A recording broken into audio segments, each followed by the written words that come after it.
శ్రీ గురుభ్యో నమః. శ్రీమన్నారాయణ దేవదేవ, నీ శరీరకాంతి చూచువారికి చాలా మనోహరంగా ఉన్నది. అట్టి నీవు నీ అన్నయ్య అయిన బలరాముడు వెంటరాగా గోపబాలలతో కలిసి దూడలను కాయచ్చు బృందావనమున్న తిరుగుచుంటివి. బృందావనమున్న తుమ్మెదలు ఝంకారములు చేయొచ్చు వీణులు విందు గావించుచున్నవి. నీవు కూడా చిన్న చిన్న దూడలను కాయచున్నప్పుడు ఒక చేత కొమ్మవాద్యమును వేణువును మరి ఒక చేత బెత్తమును పట్టుకుని తిరుగుచుంటవి.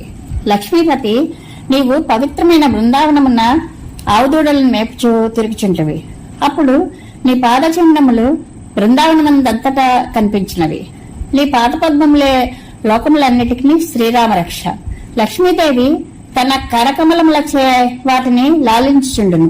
అటు నీ చరణకమలముల స్పర్శ చేత బృందావనంలోని చెట్లు, తీగలు, నీరు, గుట్టలు, భూభాగము, క్షేత్రములన్నీ సర్వసమృద్ధములైనవి. వనవిహారి లతా తృణ గుల్మములచే శోభించుచున్న వనములందు నీవు విహరించుంటివి. చల్లని మందమారుతములున్న యమునా నదీ తీరమున నీవు తిరుగుచుంటివి. ఇంకను గోవర్ధన పర్వత శిఖరములను కూడా ఎక్కి మురళిని మ్రోగించుచు ఆవుదూడలను రక్షించుచు సంచరించుచుంటివి. ఈ విధముగా ఉండగా ఒకనాడు ఆవుదూడ వేషమున్న ఉన్న రాక్షసుని ఆ వనములో చూచితివి.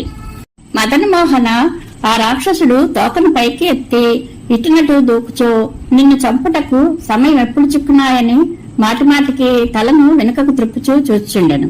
ఆ రాక్షసుని యొక్క దొంగ చూపులను నీవు గమనించి వాని యొక్క వెనుక కాలను గట్టిగా ఎత్తి పట్టుకుని బిగ్గరగా త్రిప్పుచూ ఒక మహావృక్షంపై విసిరివేసితివి. వెంటనే ఆ రాక్షసుని ప్రాణములు అనంత వాయువులలో కలిసిపోయాను. కృష్ణ, ఆ మహారాక్షసుడు స్వభావతః చాలా దుర్మార్గుడు. వాడు నిజరూపంతో భూమిపై పడుచున్నప్పుడు అతని బరువు వలన ఆ అడవిలోనున్న అనేక వృక్షములు నేలకూలినవి. అప్పుడు ఆకాశమున గుంపులు గుంపులుగా చేరిన దేవతలు పట్టరాని సంతోషంతో నీ శిరస్సుపై పుష్పవర్షమును కురిపించిరి. ప్రభు, సువాసనను వెదజల్లుచున్న పుష్పములు నీ శిరస్సుపై పడటం చూచి నీ తోడి గోపబాలకులకు మిగిల విస్మయపడిరి. పిమ్మట వారు నీతో, కన్నయ్య, ఈ పూలవాన ఎక్కడి నుండి వచ్చిచున్నది అని అమాయకముగా అడిగిరి. అప్పుడు నీవు చిరునవ్వుతో, రాక్షసుని విసిరివేసినందుల వలన చెట్లకున్న పువ్వులన్నీ వేగంగా పైకిపోయి మెల్లగా పడుచున్నవి అని పలికితివి. స్వామి, ఒకనాడు ఎండ విపరీతంగా బాధించుండెను. అందువలన నీరు త్రాగుటకై నీవు నీ స్నేహితులైన గోపబాలకులతో కలిసి యమునా నదికి వెళ్లితివి. అక్కడ రెక్కలాడించున్న ఒక పెద్ద కొంగ మీకు కనిపించినది. అది దేవేంద్రుని వజ్రాఘాతము నుండి తప్పించుకున్న మరి ఒక కైలాస పర్వతం వల్లే ఒప్పుచున్నది.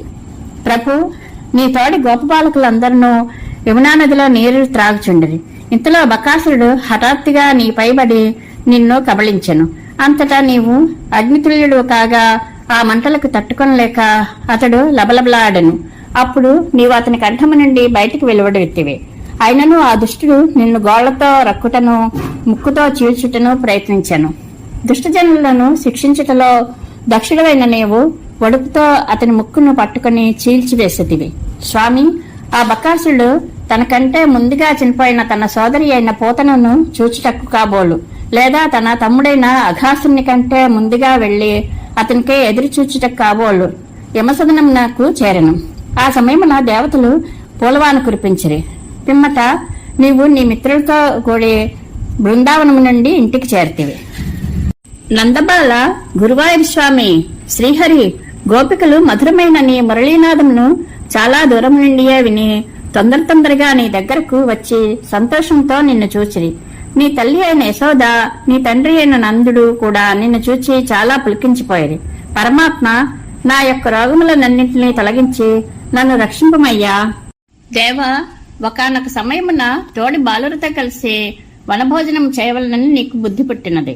ప్రాతకాలం నందే నీవు తోడి బాలకులను ఆవుదూడలను వెంట పెట్టుకుని వనమునకు వెళ్లితివి. కూరలు, పచ్చళ్ళు, పెరుగు మొదలగు భోజన పదార్థములను కూడా వెంట తీసుకుని వెళ్లితివి. స్వామి, నీవు వనభోజనమునకై పాదచారిగా బయలుదేరినప్పుడు నీ పాదపద్మముల నుండి దుమ్ము లేచినది. ఆ దుమ్ము ముల్లోకములను పవిత్రమనర్చినట్టిది. కావున నిన్ను దర్శించుకున్న వల్లని ఉత్సాహంతో అక్కడికి వచ్చిన మహర్షులు ఆ ధూళిని తమ శరీరములను ధరించి ఆనందంతో పులకించిపోయారు. ప్రభు, దట్టముగా నున్న గడ్డిచే అచ్చటి భూమి అంతయు పచ్చగా నుండెను. అట్టి స్థలమున నీవు నీ స్నేహితులు ఆవుదూడలను మేపుచూ తిరుగుచుంటిరి. ఆ సమయమున అఘాసురుడను భయంకరుడైన రాక్షసుడు కొండచిలువ రూపమును ధరించి నిన్ను చంపవలనను పాపబుద్ధిచే మీ మార్గమును అడ్డగించెను. ప్రభు, ఆ వనమునందు అడ్డంగా పడుకొని ఉన్న ఆ కొండచిలువ శరీరము ఒక మహాపర్వతము వలె నుండెను. తెరుచుకుని ఉన్న దాని విశాలమైన నోరు ఒక పెద్ద గుహ వలె ఉండెను. నీవు కొద్ది దూరమున ఉండగా నీ తోడి గోపబాలురు ఆడుకున్న వలన కుతూహలంతో దాని నోట్లోనికి ప్రవేశించిరి. స్వామి, ఈ విధముగా గోపబాలురు తమ తమ ఆవుదూడలతో కలిసి పొరపాటున కొండచిలువ యొక్క నోటిలో ప్రవేశించిరి. అప్పుడు వారి శరీరములు తాపమునకు లోనైనవి. ప్రభు, నీ స్నేహితుల యొక్క దుస్థితి నీకు తెలిసినది. కొండచిలువ ప్రమాదకారి అని నీ వెరింగుదువు. అయినను వేరే రక్షకులెవ్వరూ లేని నీ మిత్రులను వెంటనే రక్షించుటకై నీవు అందు ప్రవేశించితివి. ప్రభు, నీవు ఆ అజగరము యొక్క గొంతులో ప్రవేశించి నీ శరీరమును చాలా పెంచితివి.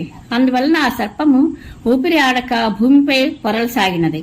అప్పుడు నీవు వెంటనే ఆ దుష్ట సర్పం యొక్క నోటిని చీల్చి ఆ బాలులను ఆవుదూడలను బయటకు తెచ్చి కాపాడితివి. సర్వరక్షక, అజగర రూపంలో ఉండిన అఘాసురుడు చనిపోయిన వెంటనే అతని శరీరం నుండి దివ్యకాంతి వెలువడి క్షణకాలము ఆకాశమున నిలిచినది. నీవు అజగరము యొక్క శరీరం నుండి బయటకు రాగానే ఆ దివ్యకాంతి నీలో విలీనమైనది. దానిని చూచి దేవతలు అప్సరసలు ఆనందంతో పాటలు పాడుచు నాట్యములు చేయసాగిరి. బ్రహ్మదేవుడు మొదలగు దేవతలందరూ అఘాసురవధను చూచి ఆశ్చర్యపడిరి. నీవు గోపబాలకులతో అడవిలో తిరుగుచుండగా మధ్యాహ్నము కావచ్చినది, భోజన సమయమైనది. కావున నీవు తోడి బాలులతో కలిసి వనభోజనమును నిర్వహించేటివి.